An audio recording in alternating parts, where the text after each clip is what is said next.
Quand Laura a soudainement rompu avec son cercle d'amis, ce qui aurait pu ressembler à une défaite sociale, s'est révélé être le commencement d'une puissante renaissance intérieure.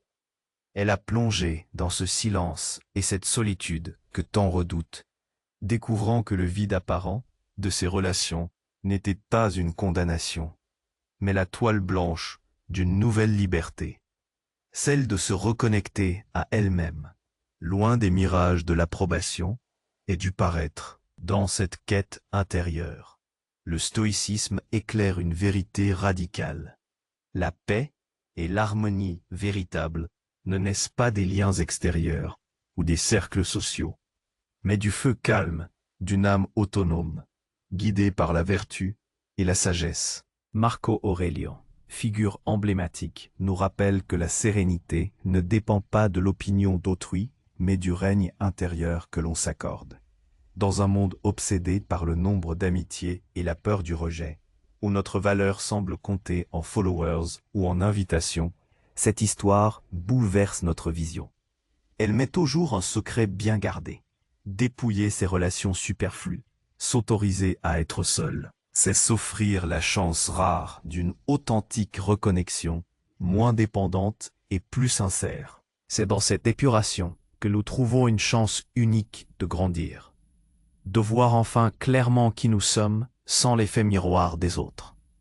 C'est un défi émotionnel et intellectuel immense.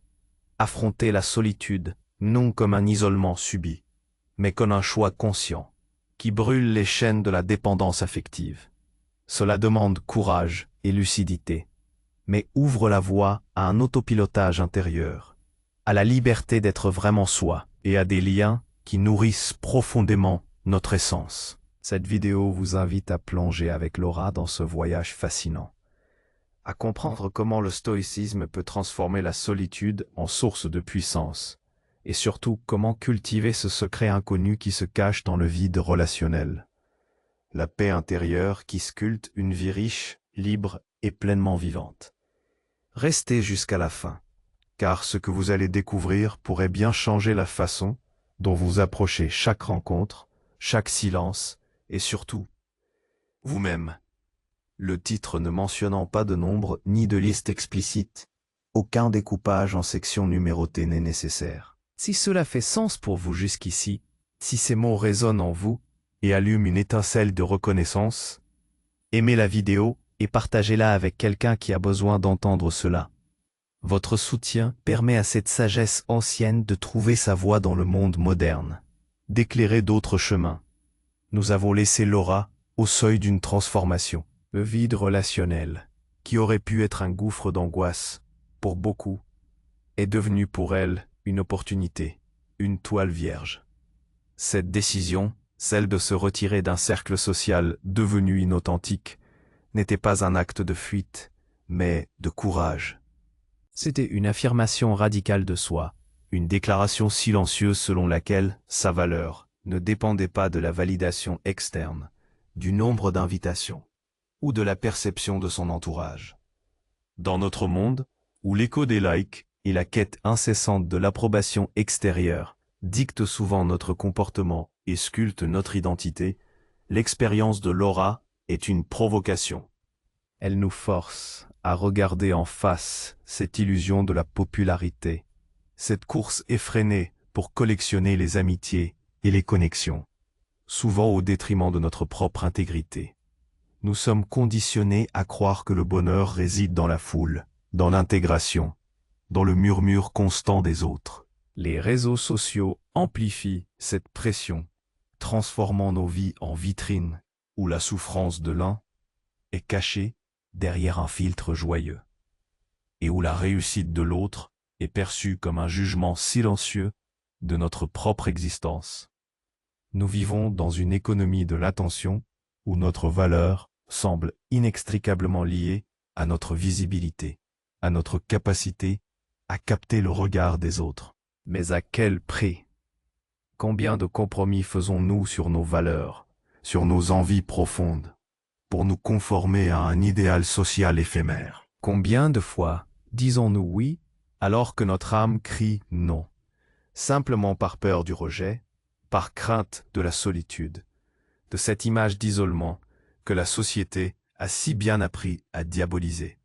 Le stoïcisme, avec sa clarté impitoyable, démasque cette illusion. Il nous rappelle la distinction fondamentale entre ce qui dépend de nous et ce qui n'en dépend pas. Nos relations, l'opinion des autres, leur approbation ou leur désapprobation, tout cela se trouve en dehors de notre sphère de contrôle direct. Nous pouvons influencer, oui, mais jamais contrôler.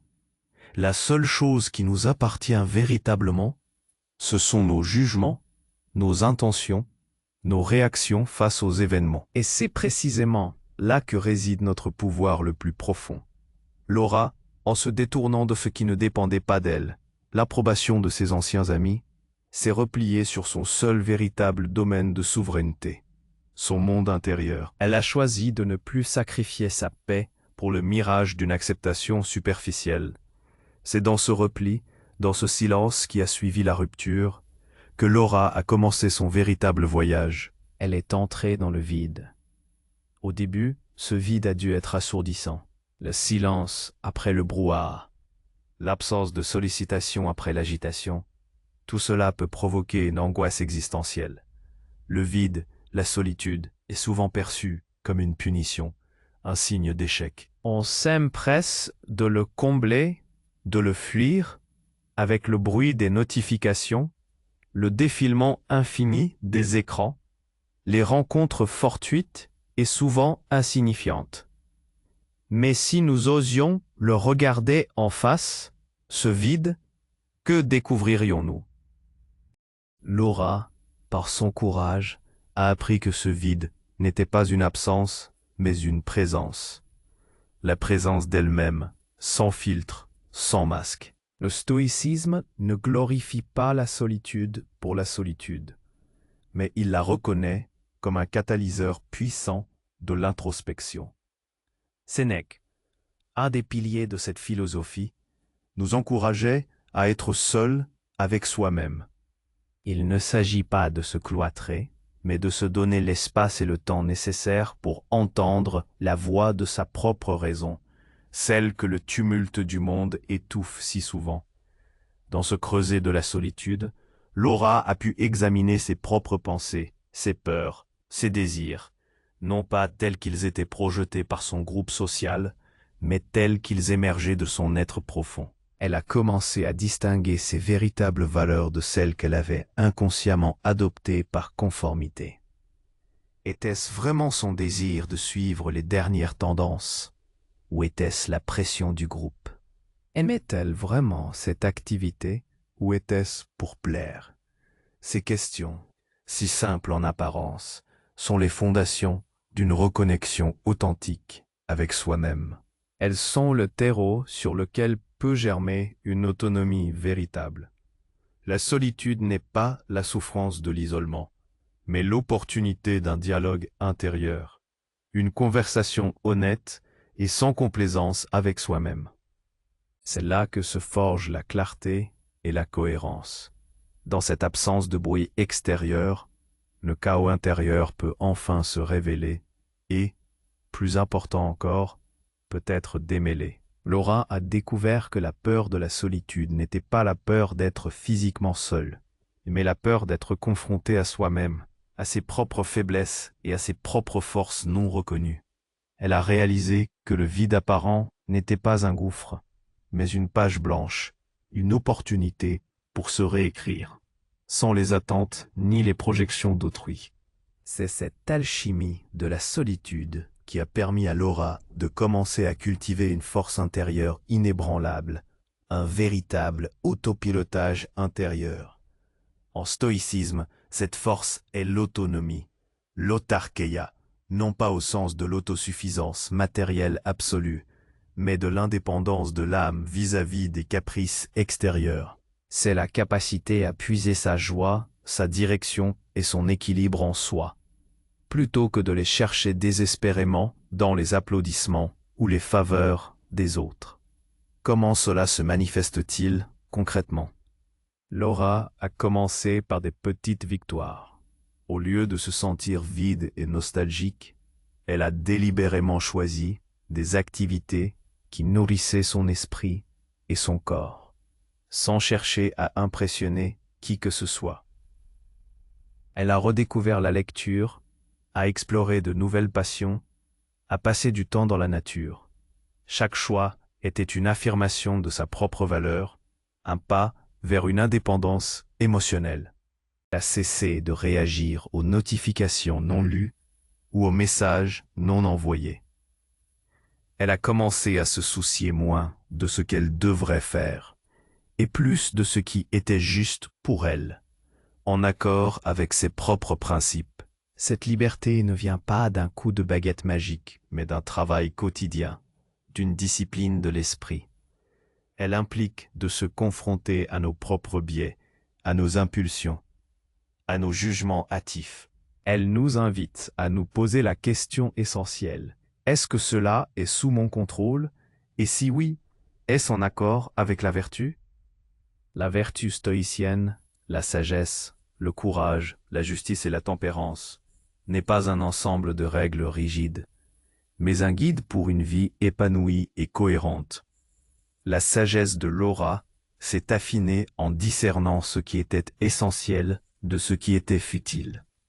Le courage s'est manifesté en affrontant l'inconfort de sa propre compagnie et en refusant de céder à la pression sociale. La tempérance l'a aidé à modérer ses désirs de validation externe et à trouver un équilibre dans ses activités. La justice, enfin, s'est exprimée dans sa relation avec elle-même, en se traitant avec la même bienveillance et la même honnêteté qu'elle attendrait des autres. C'est ainsi que la paix intérieure se construit, pierre par pierre. C'est un édifice qui ne s'effondre pas avec les tempêtes extérieures, car ses fondations sont ancrées en nous-mêmes. C'est le règne intérieur dont parlait Marc Aurèle, un empire où nous sommes l'unique souverain, où nos pensées et nos actions sont guidées par notre raison, non par les humeurs volages du monde extérieur. L'autonomie n'est pas un isolement égoïste, mais la condition préalable à toute relation authentique. Comment offrir une amitié sincère, comment aimer véritablement, si nous sommes nous-mêmes dépendants de l'autre pour notre propre équilibre? En trouvant cette paix intérieure, en cultivant cette autonomie, Laura a redéfini sa conception des relations humaines. Elle n'avait plus besoin de la compagnie des autres pour combler un vide en elle. Son bonheur ne dépendait plus de leur présence. C'est une liberté immense. Lorsque l'on n'attend rien de l'autre pour se sentir complet, les liens qui se nouent alors sont d'une nature profondément différente. Ils sont choisis par intention, par affinité réelle, par un désir mutuel de croissance et de partage, et non par peur de la solitude ou par besoin de validation. Imaginez l'impact d'une telle transformation. Au lieu de courir après les amis, Laura a commencé à attirer des personnes dont les valeurs résonnaient avec les siennes. Les conversations sont devenues plus profondes, les échanges plus sincères. Elle pouvait offrir son écoute sans jugement, son soutien sans attente de réciprocité. Elle pouvait choisir de passer du temps avec des gens qui la nourrissaient vraiment, et non pas avec ceux qui drainaient son énergie ou la tiraient vers le bas. Les liens qu'elle a commencé à nouer après cette période de solitude étaient moins nombreux, peut-être, mais infiniment plus riches et plus durables. Épictète, un autre grand stoïcien, nous conseillait de choisir nos compagnons avec autant de soin que nous choisirions nos aliments. De même que la nourriture nourrit le corps, les compagnies nourrissent l'âme. Si nos amis nous encouragent à la superficialité, à la plainte, à la dépendance, ils empoisonnent notre esprit. Mais si nous nous entourons de ceux qui nous inspirent à la vertu, à la croissance, à la résilience, alors nos relations deviennent une source de force et de joie véritable. Laura avait purgé son cercle social des éléments toxiques, non par animosité, mais par une nécessité vitale de protéger son espace intérieur, de se donner la chance de s'épanouir. Le secret inconnu qui se cachait dans ce vide relationnel, dans ce que Laura a d'abord perçu comme une défaite sociale, n'était donc pas La solitude en elle-même, c'était la découverte que la paix, la liberté et l'harmonie véritable ne se trouvent pas au-delà de nous-mêmes, mais en nous-mêmes. Ce n'est pas un état de passivité, mais le résultat d'un travail actif et constant sur notre perception, nos jugements et nos actions. La solitude n'a été qu'un révélateur, un accélérateur de cette prise de conscience. La paix intérieure n'est pas l'absence de tempête, mais la capacité de naviguer sereinement, même au cœur de l'ouragan. Elle sculpte une vie riche, non pas par l'accumulation de biens ou de relations, mais par la profondeur de l'expérience, la clarté de l'intention et la force du caractère. Elle rend libre, car elle nous affranchit de la dépendance aux circonstances extérieures et des attentes d'autrui. Elle nous permet de vivre pleinement, car chaque instant est vécu en pleine conscience, en accord avec notre essence la plus profonde. Laura a appris que le bonheur n'est pas une destination à atteindre grâce aux autres, mais un chemin à cultiver en soi, un jardin secret où l'on est l'unique jardinier. La force ne réside pas dans la foule, mais dans l'individu qui a le courage de se tenir seul face au monde, confiant en ses propres ressources. Cette autonomie, cette paix, ne nous isole pas du monde, bien au contraire. Elle nous permet de nous y engager de manière plus authentique, plus efficace et plus sereine. Marc Aurèle nous a laissé cette pensée puissante, la tranquillité et l'ordonnancement de l'esprit, que ce soit en lui-même ou dans le monde extérieur. Cet ordonnancement, cette harmonie, n'est pas un don du ciel ou une bénédiction de la chance. C'est une œuvre que nous bâtissons jour après jour, en choisissant nos pensées, en maîtrisant nos réactions, en cultivant la vertu. La solitude, loin d'être un exil, peut devenir le laboratoire de cette transformation, le lieu sacré où l'on découvre que tout ce dont nous avons réellement besoin réside déjà en nous. Ce n'est qu'en se perdant momentanément de vue, dans le tumulte des relations superflues, que Laura a pu enfin se retrouver. Et en se retrouvant, elle a découvert une richesse insoupçonnée, une paix que personne ne pouvait lui donner et que personne ne pouvait lui enlever. Le véritable pouvoir n'est pas de contrôler le monde, mais de se contrôler soi-même. Et ce contrôle n'est pas une restriction, mais la clé d'une liberté absolue. Alors, je vous pose cette question. Dans votre propre vie, qu'êtes-vous prêt à laisser partir pour embrasser ce vide, pour vous offrir la chance de cette puissante reconnexion avec vous-même? Quelle part de votre vie est dictée par la peur de la solitude ou le besoin d'approbation? Et si vous pouviez délibérément choisir la solitude, non pas comme une contrainte, mais comme un chemin vers la liberté et la paix intérieure, quel serait le premier pas? Réfléchissez-y et partagez vos pensées dans les commentaires ci-dessous. Votre expérience, vos questions, alimentent cette conversation et aident d'autres à trouver leur propre chemin. Si vous avez apprécié cette réflexion, n'oubliez pas d'aimer la vidéo et de vous abonner à la chaîne pour ne manquer aucune de nos prochaines explorations de la sagesse stoïcienne. Car la quête de la sagesse est un voyage sans fin et nous sommes plus forts lorsque nous le faisons ensemble.